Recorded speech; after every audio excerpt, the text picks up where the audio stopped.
우리가 이제 부활의 몸을 입고 이제 살게 될 완성된 하나님 나라 천국도 있고 지상 교회 불완전하지만 성경은 천국이라고 이렇게 말씀하고 있습니다. 물론 우리 구원받은 성도의 심령도 그 천국입니다. 그래서 이 지상교회 하나님의 말씀을 선포하면 잘 받아들이는 알곡과 같은 그런 30배, 60배, 100배의 결실을 맺는 그런 성도들도 있고 그렇지 못하는 경우들도 있다. 그리고 지상교회에는 이와 같이 알곡도 있고 가라지도 있다. 지상교회에는 누룩과 같이 겨자씨와 같이 번성해 나가지만 그 가운데 또 죄가 있다. 이렇게 지상교회에 대해서 천국에 대해 모습을 말씀해 주고 있습니다.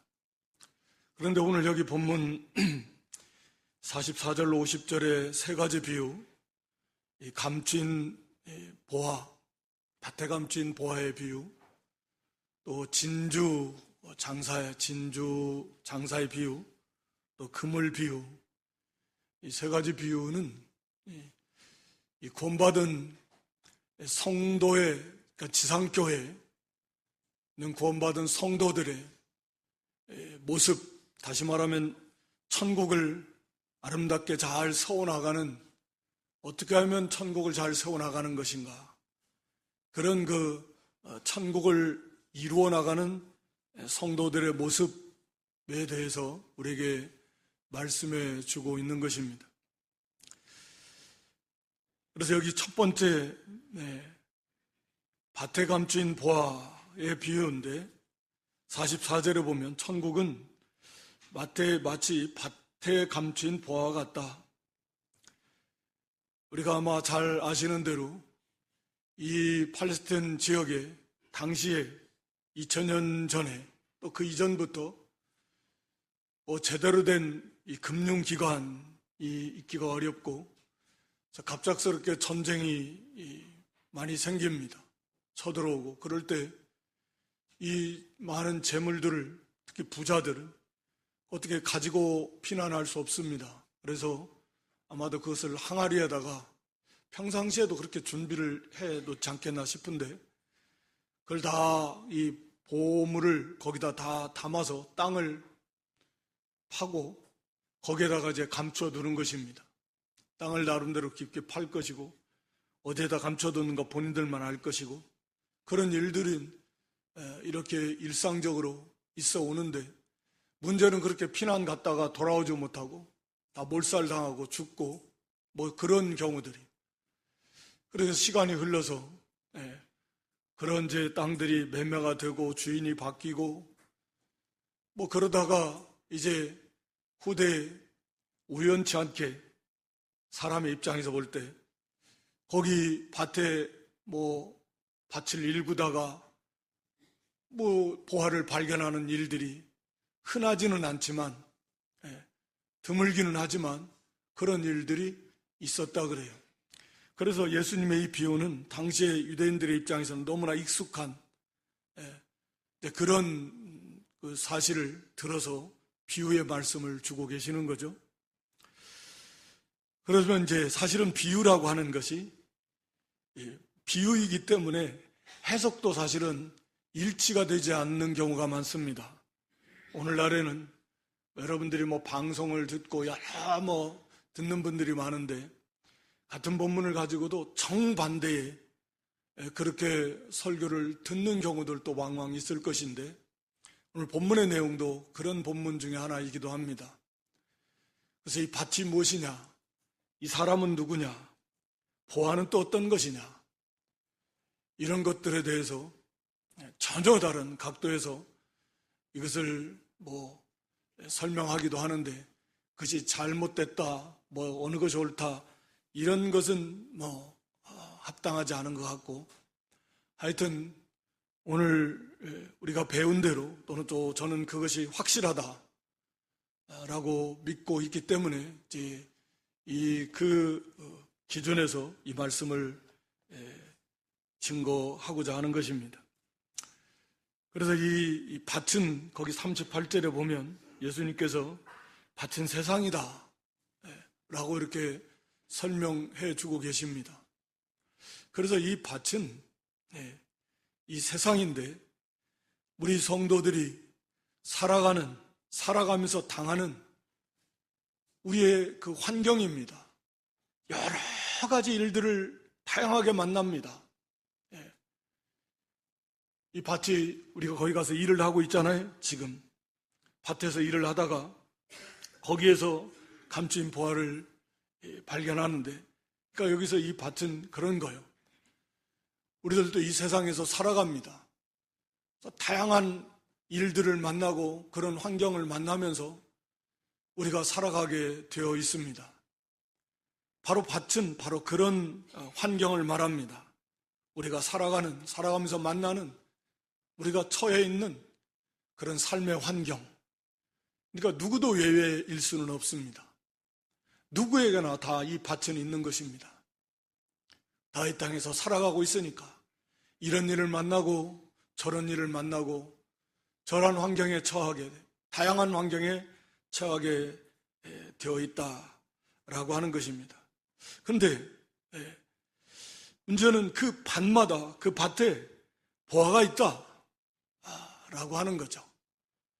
우리가 살아가는 그런 다양한 그런 환경을 만나면서 살아가고 있는데, 그 밭에, 우리가 삶 속에 살아가고 있는 그 환경 가운데 하나님이 감추어 두신 보화가 있다라고 하는 것입니다. 그것이 오늘 본문 말씀의 핵심입니다. 하나님이 감춰 주신 보화. 이 보화는 뭐냐? 그 환경 속에서 우리를 향하신 하나님의 뜻이다. 이것이 이 보화라고 할 수 있습니다. 우리 시편 139편 17절 18절 말씀에 보면 하나님께서 우리 한 사람 한 사람에 대한 그 보배로운 계획을 다 갖고 계신다. 그래서 하나님이여, 주의 생각이 내게 어찌 그리 보배로우신지요, 그 수가 어찌 그리 많은지요. 내가 살려고 해도 셀 수가 없을 만큼 바다 모래보다도 더 많다. 좀 과장적인 시적 표현입니다. 그래서 이런 이해할 수 없는 일을 만나기도 하고 원치 않는 일을 만나기도 하고 좀 만나지 않았으면 감당하기 힘들 것 같은 그런 어려운 일을 만나기도 하는 그러한 삶의 환경 속에 있지만, 그러나 하나님께서 우리 한 사람 한 사람에 대한 보배로운 계획을 가지시고 그러한 환경을, 그러한 일들을 만나게 하셨다라고 하는 거죠. 우리가 지식으로 알고 또 믿는 분들도 많겠지만 하나님의 절대 주권을 믿습니다. 우연하게 이루어지는 일은 없습니다.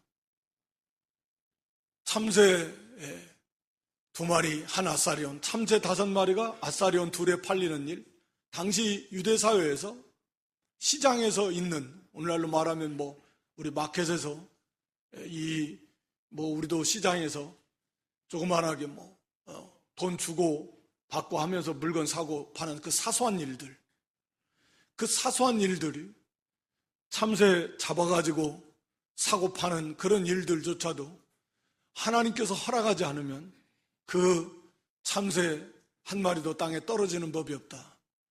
그러니까 절대 주권의 하나님이시고 하나님이 허락하지 않는 일은 일어나지 않습니다. 우리가 다 감히 이해할 수는 없지만 그것이 성경이 우리에게 분명히 말씀하고 있는 진리입니다.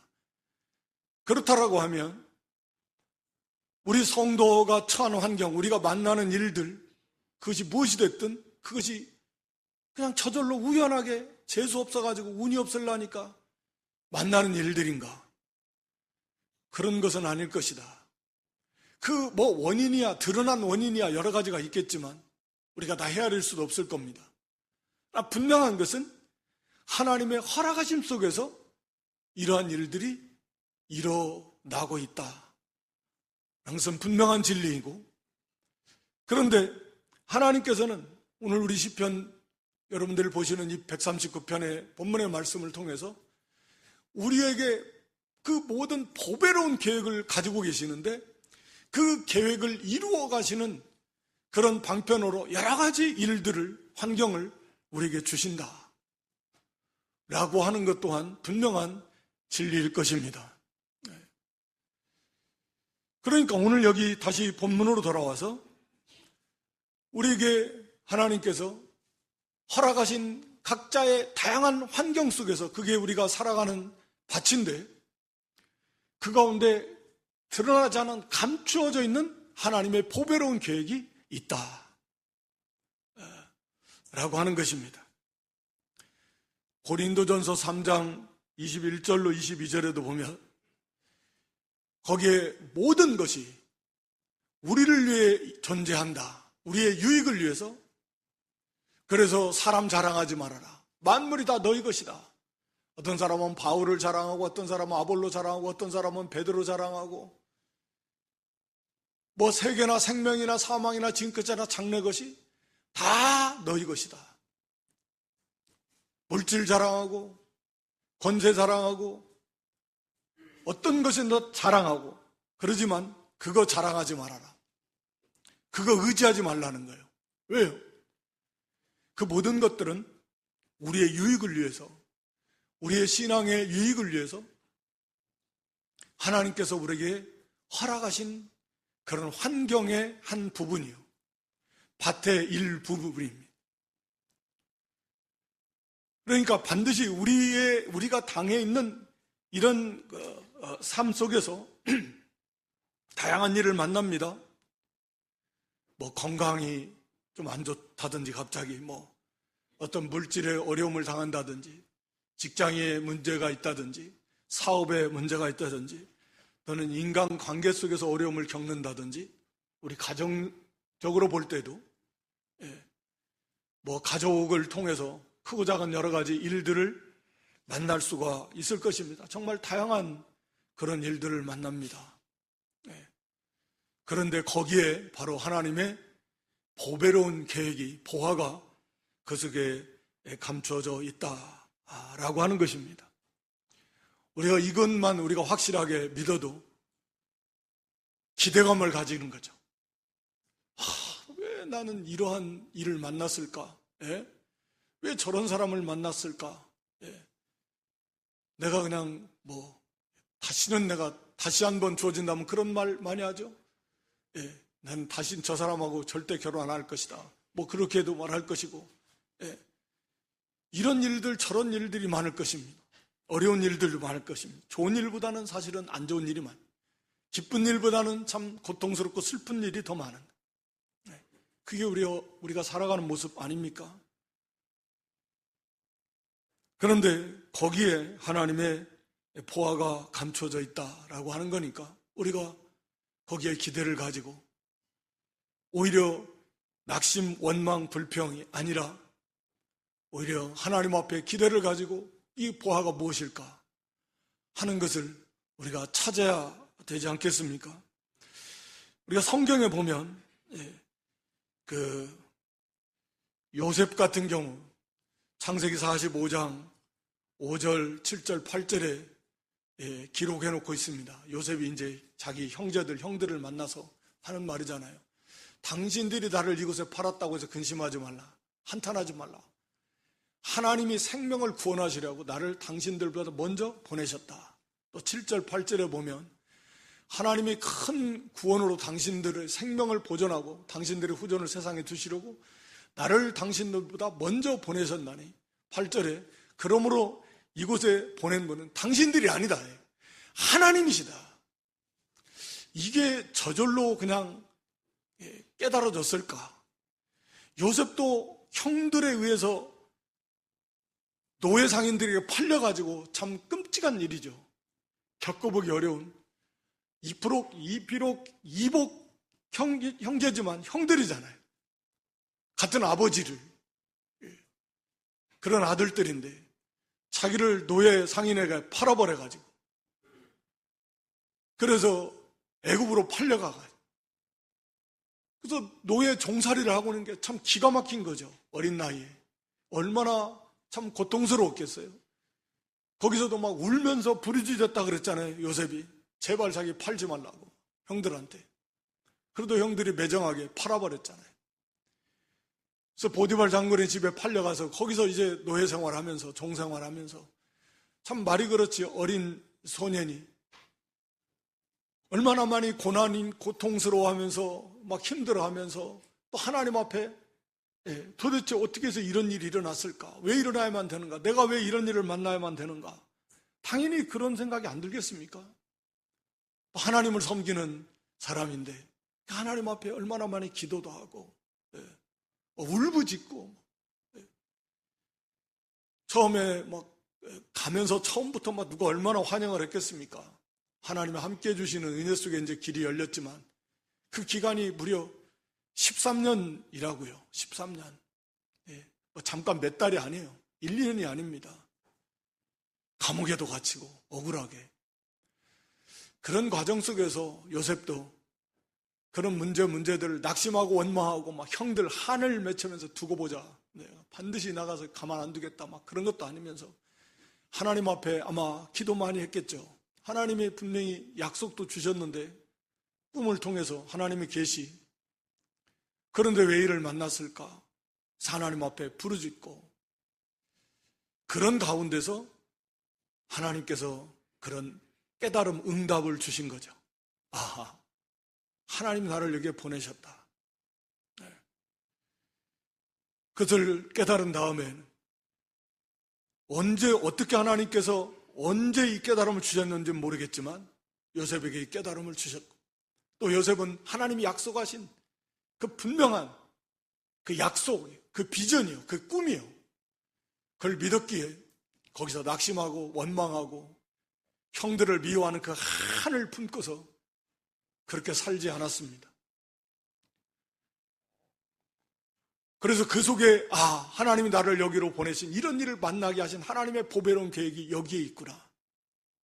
그 보화를 발견했고 그 보화를 자기 것으로 만들기 위해서 요셉도 끝까지 인내하면서 억울한 일을 만났지만 뭐 힘들고 어렵겠지만 유혹도 많았겠지만 거기서 끝까지 자기의 본문과 사명을 잘 감당했고 마침내 그 보화를 자기의 것으로 만들 수 있었던 것입니다.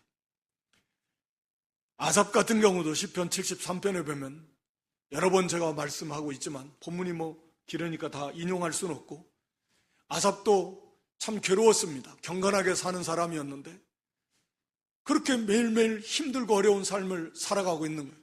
하나님을 믿지 않고 또는 믿어도 형식적으로만 믿는 믿음 없는 그런 사람들, 또 악한 사람들, 우상을 섬기는 사람들, 그런 사람들은 저렇게 건강하게 자식도 잘 되고 하는 일마다 사업마다 잘 되고 하하호호 저렇게 즐겁고 잘 사는데 나는 하나님 앞에서 바로 살아를 보려고 그렇게 열심을 내고 막 경건하게 살려고 힘쓰면서 양심을 쓰면서 그렇게 가는데 이렇게 어려운 일을 겪고 만나고 힘들고 되는 일도 없고 매일매일 하루하루 살아가야 이렇게 힘이 드냐.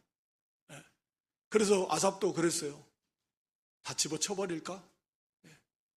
나 이렇게 하나님 열심히 섬기는 거 나 이거 이제 다 집어쳐버릴까? 나도 그냥 저들처럼 저렇게 그냥 살아볼까? 이런 유혹이 들어왔었어요. 너무너무 괴로워 하나님 앞에 부르짖고 기도할 때 그때 하나님은 응답이 온 거잖아요. 깨달음을 주신 거예요.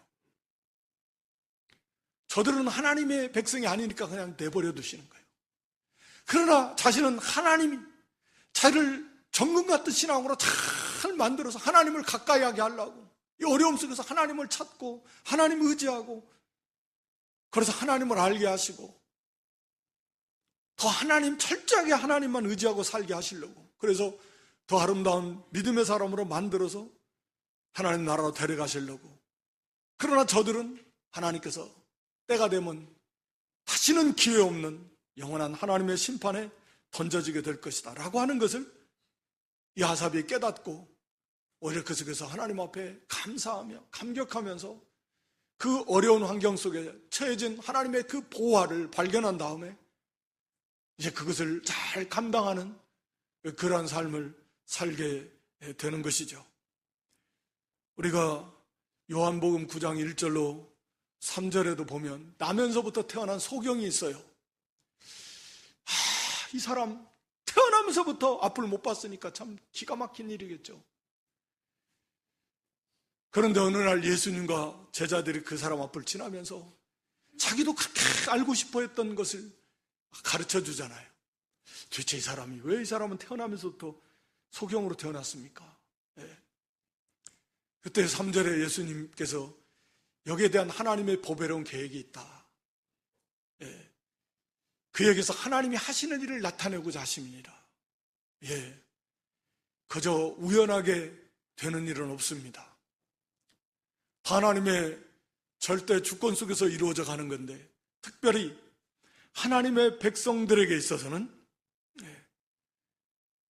모든 일들이 함락에서 선을 이룬 하나님의 그런 보배로운 그런 계획 속에서 이루어져 가고 있다라고 하는 것입니다.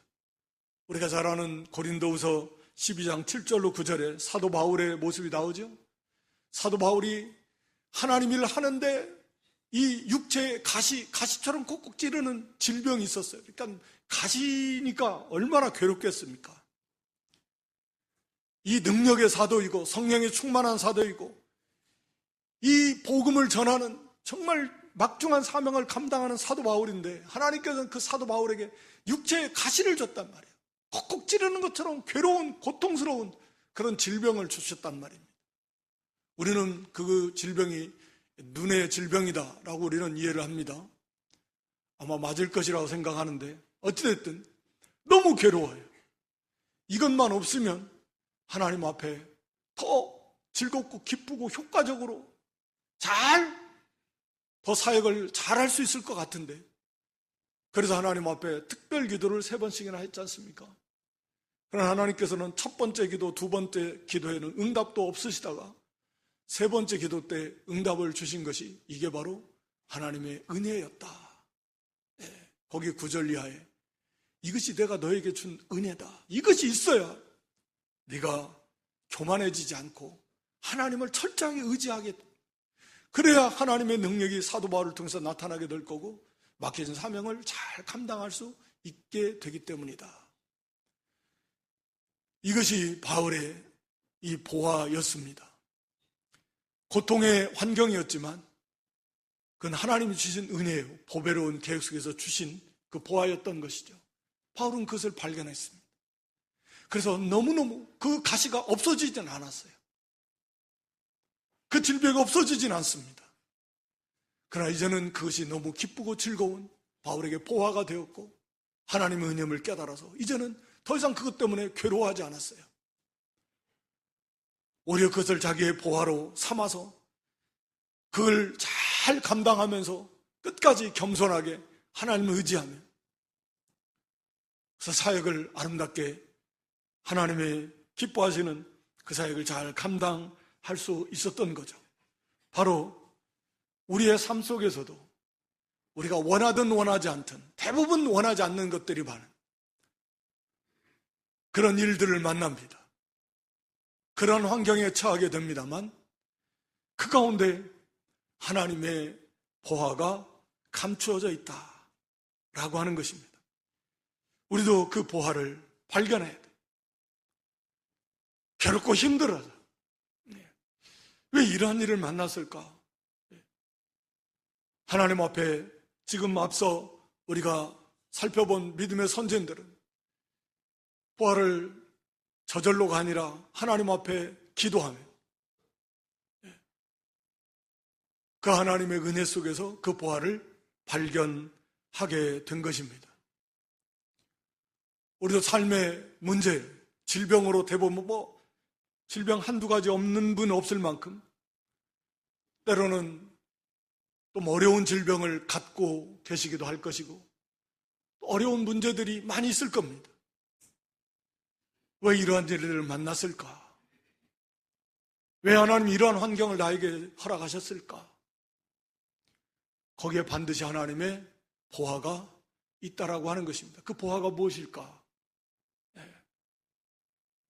그것을 기도하면서 하나님의 은혜 속에서 그것을 찾는 그것이 보아임을 발견하는 그런 복된 믿음들이 될 수 있기를 주님의 이름으로 축원합니다. 내가 참 너무 성격이 급한데 하나님은 좀 그것 좀 다스리라고. 내가 좀 너무 혈기를 자주 내는데 좀 그것 좀 다스리라고. 내가 너무 돈을 너무 좋아하는데 하나님 그것 좀 이기라고. 내가 너무나 세상 너무 바라보고 세상이 너무 좋아서 그거 좋아하는데 이제 천국 좀 바라보라고. 이제 좀 부활의 산소망 좀 가져보라고. 하나님께서 다양한 우리의 약점을 너무나 잘 아시는데 너무너무 잘 아네. 맞춤 교육이요. 우리 눈높이 교육이다 이런. 나보다 나를 더 잘 아시는 하나님께서 너는 이것부터 좀 고쳐야 되겠다. 저것부터 좀 너는 고쳐야 되겠다. 너는 이런 것이 좀 만들어져야 되겠다. 그거 한 가지겠습니까? 한 가지뿐이 아니겠지만 그래도 우선 그것부터 너는 좀 고쳐야 되겠다. 그것부터. 그게 안 고쳐지니까 지금 그러한 환경을 극복을 못하고 계속 그 가운데서 어려움을 겪고 있는 건데 그 가운데 계시는 하나님의 보배로운 계획.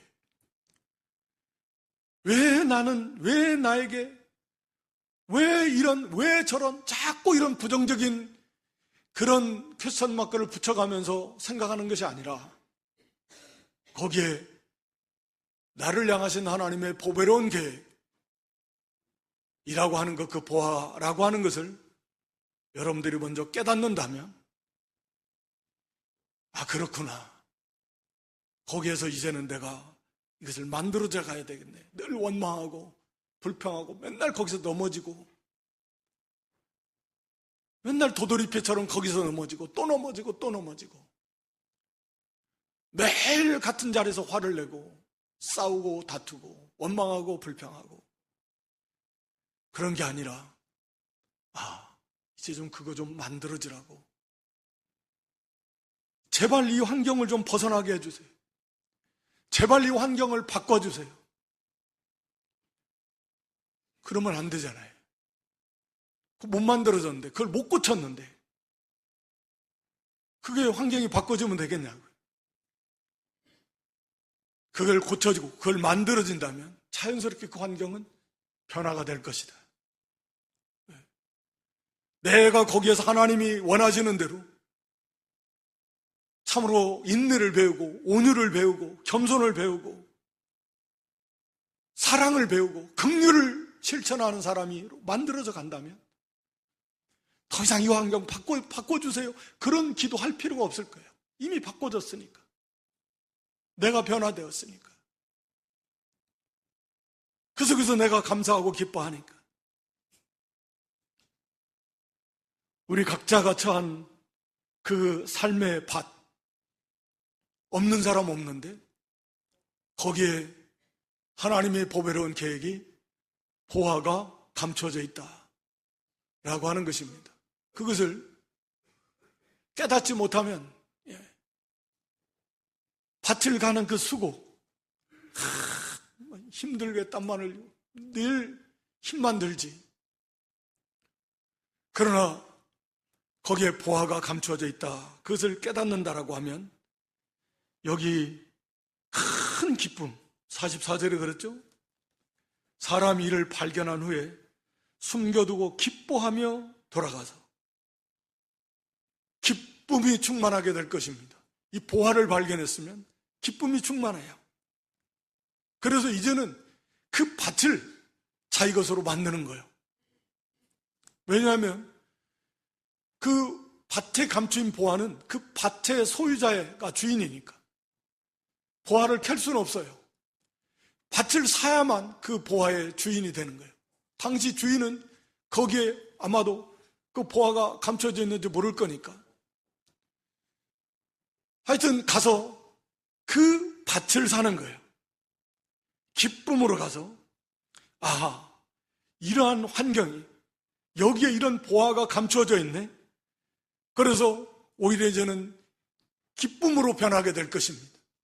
이제 이것을 내가 다 사야 되겠다. 내 것으로 만들어야 되겠다. 거기 나온 대로 자기의 소유를 다 팔아요.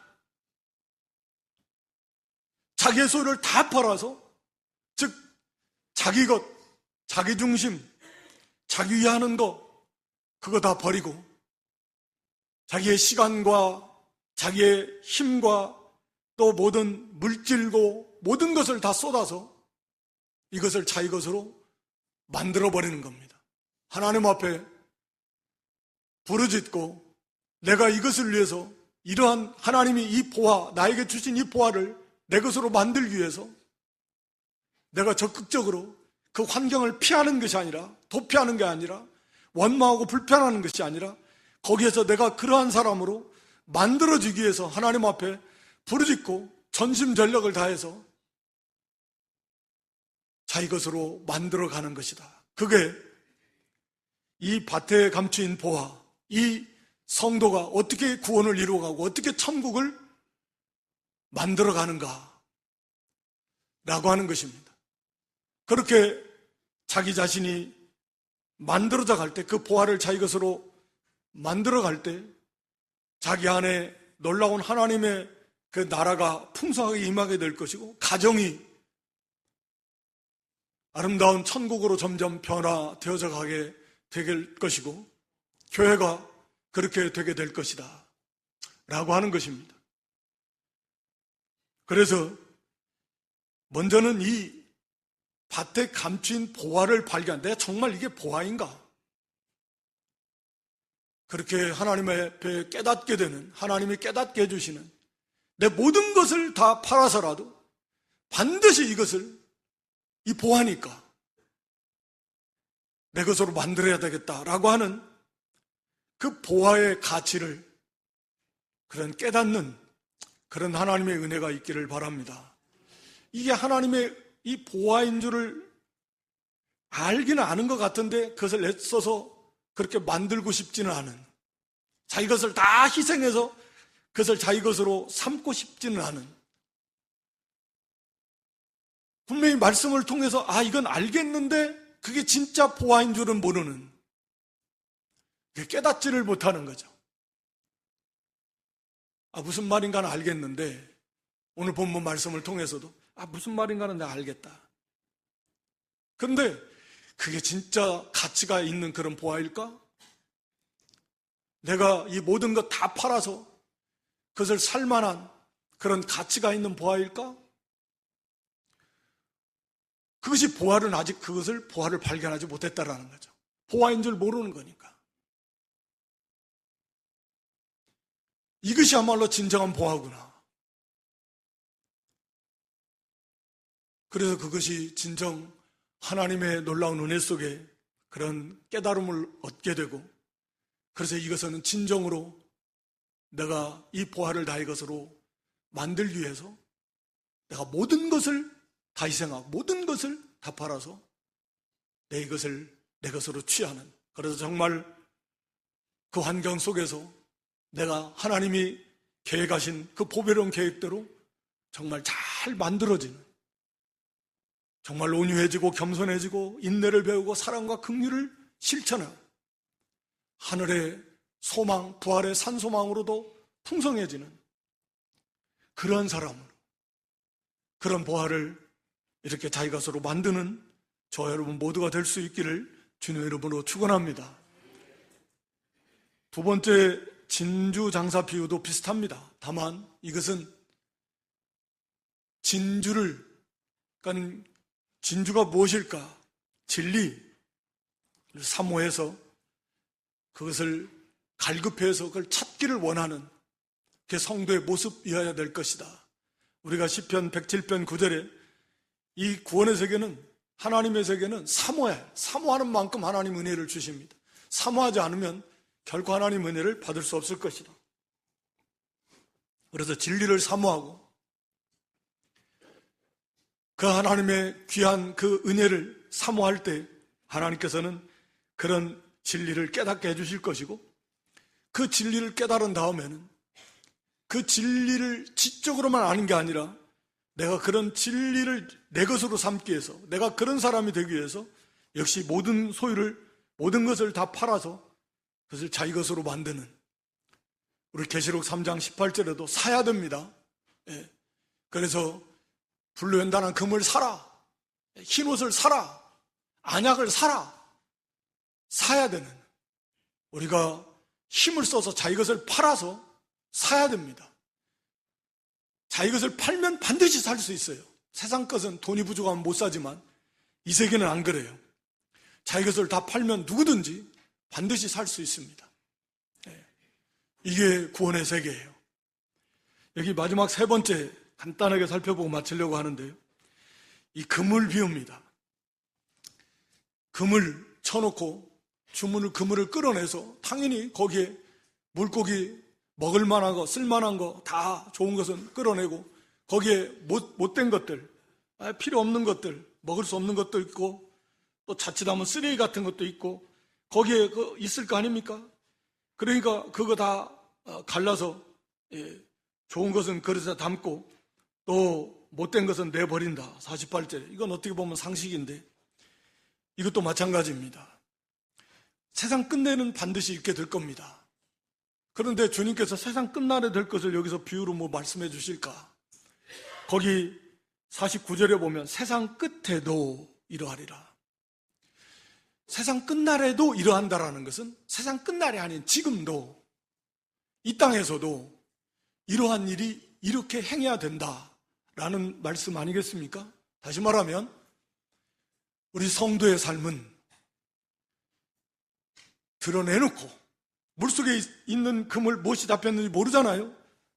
끌어내봐야 환한 빛 가운데 비춰봐서 쓸만한 거, 좋은 것이 무엇이고 나쁜 것이 무엇인가. 우리의 삶은 우리의 삶의 환경 속에서, 삶 속에, 또는 우리의 가정에, 우리의 습관 가운데서 모든 것들을 다 드러내보고 하나님의 말씀의 빛에 비추어서 좋은 것은 그릇에 담아서 이것은 바르게 다 행하도록 해야 되고, 버려야 될 거, 못된 것들은 제거해 버리는, 그래야 우리의 삶이 좀 더 좋은 인격의 삶으로, 나쁜 습관들은 버려버리고, 우리의 삶의 가정에 나쁜 요소들이 있으면 제거해 버리고, 좋은 것들은 선별해서 그것을 이루어 나갈 때 우리가 점점 좋은 사람으로, 좋은 열매를 맺는 알곡의 모습으로 점점 만들어져 가게 되지 않겠습니까? 그런 사람이 될 때 마지막 날에도 그렇게 알곡은 모아서 곳간에 드릴 것이고 가라지는 거두어서 영원한 꺼지지 않는 불에 던져 태우게 될 것입니다. 그래서 거기 세상 끝에도 이러하리라. 의인 중에서 악인을 갈라내어서 풀무불에 던져 넣을 것이고 거기서 울며 이를 갈리라. 우리 성도는 이 땅에서도 우리의 삶에 있어서, 나의 습관에 있어서 드러내놓고 말씀의 빛에 비추어서 못된 것들은 내어버려야 됩니다. 얼마나 못된 것들이 많이 있겠습니까? 그런 것들은 내어버리고 좋은 것들은 취해서 끊임없이, 이 일을 끊임없이 해야 돼요. 완전한 사람이 어디 있습니까? 아니, 오히려 부족한 것이 훨씬 더 많은 사람이 많을 터인데 드러내놓고 말씀에 비추어서 못된 것들은 끊어내버리고 좋은 것들은 계속 취해서 이루어 나가는, 그래서 그런 좋은 열매를 맺어나가는, 이게 물론 싸움입니다. 이 싸움 없이 되겠습니까? 이 선한 싸움을 싸우면서, 그래서 이 선한 열매들을, 좋은 것을 계속해서 취해나가는, 그러므로 우리의 삶이 더 아름다워지고 그런 가정이 더욱 아름다워지고 또 하나님 앞에 더 영광 돌리는 그러한 복된 믿음들이 될 수 있기를 주님의 이름으로 축원합니다. 하나님 아버지, 밭에 감추인 보화의 비유, 또 좋은 진주를 구하는 장사의 비유와 그물 비유를 통해서 구원받은 성도의 모습이 어떠해야 하는가, 우리의 삶에 처한 그런 밭이라고 하는 그런 환경 가운데 하나님 우리 아버지께서 우리에게 필요한 그런 보배로운 계획을 그 속에 감춰두고 계신다고 그랬사오니 우리가 처하는 환경 속에 우리를 향하신 하나님의 뜻이 무엇인가? 그 보화를 발견할 수 있도록 하나님 은혜를 베풀어 주시옵소서. 그리고 그 보화가 나의 모든 소유를 다 팔아서 그 환경을 살 만큼의 가치 있는 참 보화라고 하는 것을 깨닫게 해 주시옵소서. 그리하여서 이제는 원망이고 낙심이고 불평이고 남 탓이 아니라 이제는 오히려 기뻐하며 감사하며 나의 모든 것을 다 쏟아서 전심전력을 기울여서 그 환경 속에서 우리에게 요구하시는 하나님의 뜻을, 그 보화를 내 것으로 만드는 그런 전심전력을 기울이는 저희가 되어서, 그래서 그 환경 속에서 우리가 잘 만들어지는 온유하고 겸손하고 또 사랑과 긍휼을 만들어가고 또 하늘의 부활의 산소망 가운데 즐거워하는 그런 아름다운 그런 믿음의 사람으로 잘 만들어져 가는 저희들 되게 해 주시옵소서. 우리의 삶 속에서 참으로 우리가 못된 것들, 습관적으로 행하는 못된 것들, 죄악된 것들, 또 우리의 환경 가운데 많이 있을 건데 다 드러내놓고 하나님의 말씀의 빛에 비추어서 못된 것들은 다 제거해버리고 또 좋은 것을 하나씩 하나씩 그대로 취해나가는, 그래서 우리의 삶이, 우리 자신이 더욱 경건하고 아름다워지는 그러한 천국을 이루어가는 복된 믿음들 되게 해 주시옵소서. 예수님의 이름으로 기도